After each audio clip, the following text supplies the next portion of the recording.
Hi, I'm Jerry, and I was just sent this 2-in-1 soundbar speaker system for smart TVs. And this thing, we're going to put this on a TV downstairs and show you how it works. But first, I wanted to show you what was in the box.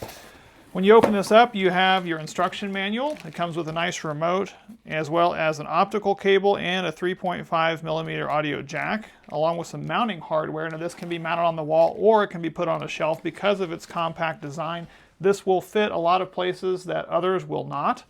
It's a little over 14 inches long, so it can easily fit on a shelf. It is a very nice piano black speaker grill on the front.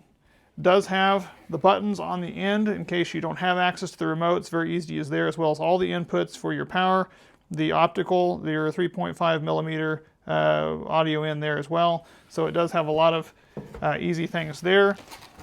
Access, and here it also comes with a subwoofer that is a 4-inch handmade subwoofer that will go along the side of this to have that deep bass sound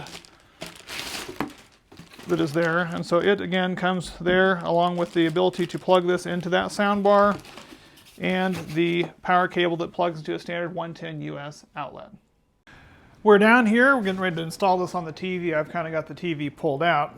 The remote that comes with this does require 2 AAA batteries. You slide the back off and the batteries just go in like this. It's pretty self-explanatory on that, but they do not come with it, so you will need to provide those before you get too far into it.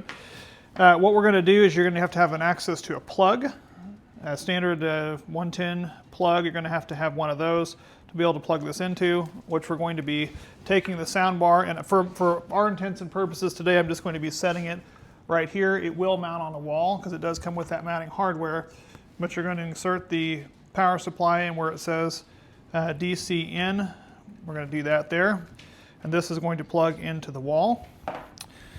You then also have your subwoofer here that is going to be for line out. It says sub out right there. There's only one area that can plug in, which is right there.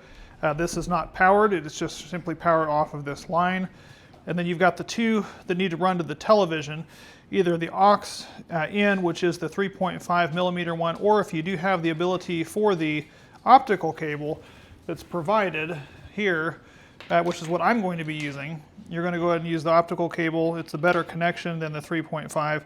Inserting that in here and getting that set up so we can attach the other end into the television. So now again, I've got all those wires put in. I'm going to set this speaker up here. I'm going to set my subwoofer down by there, and I'm going to go ahead and plug this in to the outlet in the wall. That's going to provide power. And the other end of this, you're going to run into the device that you're going to be using. In this case, it's our Roku device here. We're going to get that plugged in, and then we'll be ready to go. So now we can listen to how it sounds.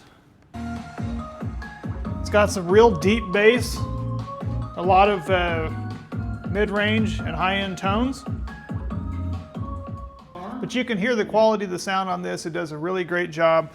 You have access on your remote to do the volume up or volume down, a subwoofer up and subwoofer down in case you need to adjust the bass levels. You've also got a mute.